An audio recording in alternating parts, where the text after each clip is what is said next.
ஜீ தமிழில் ஒளிபரப்பாகிற சந்தியா ராகம் சீரியலில் ஜானகி கதாபாத்திரத்தில் நடிக்கிறவங்க தான் சந்தியா ஜாகர்லமுடி.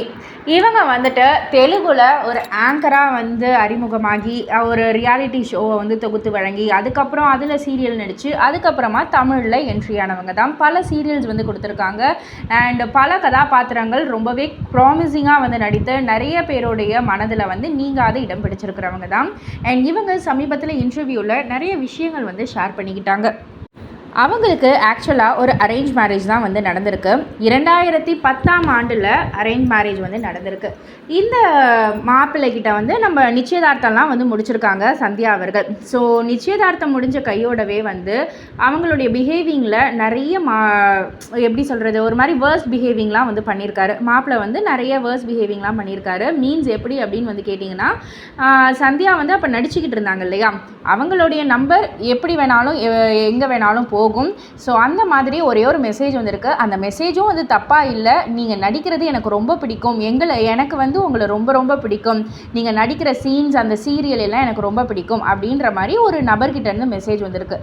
அந்த மெசேஜை வந்து பார்த்துட்டு யாருக்கும், அதுவும் வந்து சந்தியாவுக்கு தெரியாமலே அவங்க மொபைலில் இருந்து வந்து பார்த்துட்டு அதற்காக கிட்டத்தட்ட நீண்ட நாட்களாக வந்து சரியாக பேசாமலாம் இருந்திருக்காங்க. சந்தியாவுக்கு வந்து என்னென்ன புரியாமல் ஏன் பேசலை, எதனால் பேசலைன்னு ஃபுல்லாக ஸ்ட்ரெஸ் ஆகி அதுக்கப்புறம் கடைசியாக இவங்களே போய் கெஞ்சிலாம் வந்து கேட்டதுக்கப்புறம் தான் இந்த ஒரு மெசேஜை வந்து அவர் வந்து காமிச்சிருக்காராம். இதில் என்ன தப்பாக இருக்குது, நான் நடிக்கிறது பிடிச்சிருக்குன்னு தானே வந்து அனுப்பியிருக்காங்க, இதில் ஒன்றும் எந்த ஒரு தப்பான மீனிங் கூட இல்லையே அப்படின்ற மாதிரி கேட்டதற்கு அவர் வந்து ஒத்துக்கவே இல்லையா.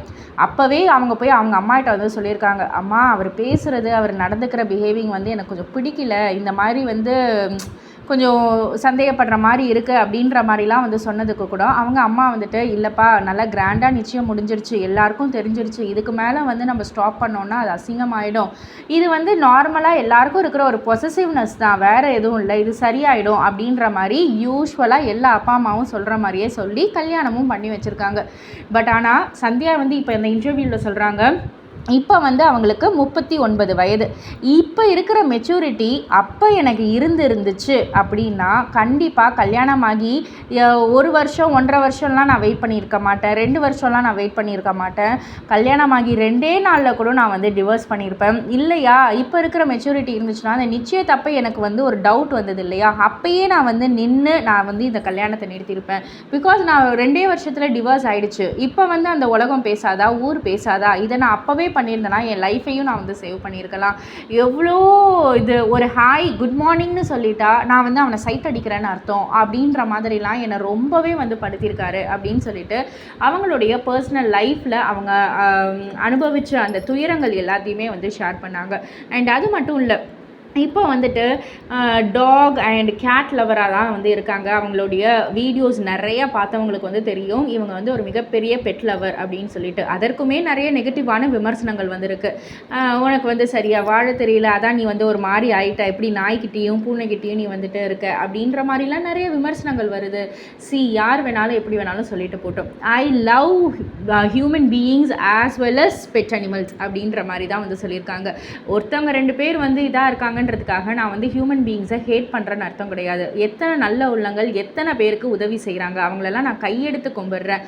அதே மாதிரி தான் இந்த நாய் பூனை இதுக்கெல்லாம் நான் வந்து ஒரு ஹெல்ப் பண்ணுறது வந்துட்டு அதுங்களுக்கு அந்த ஒரு விசுவாசம் இருக்கும், அவ்வளோ லவ் அவங்க வந்து திரும்ப கொடுப்பாங்க அப்படின்ற மாதிரியும் சொல்லியிருந்தாங்க.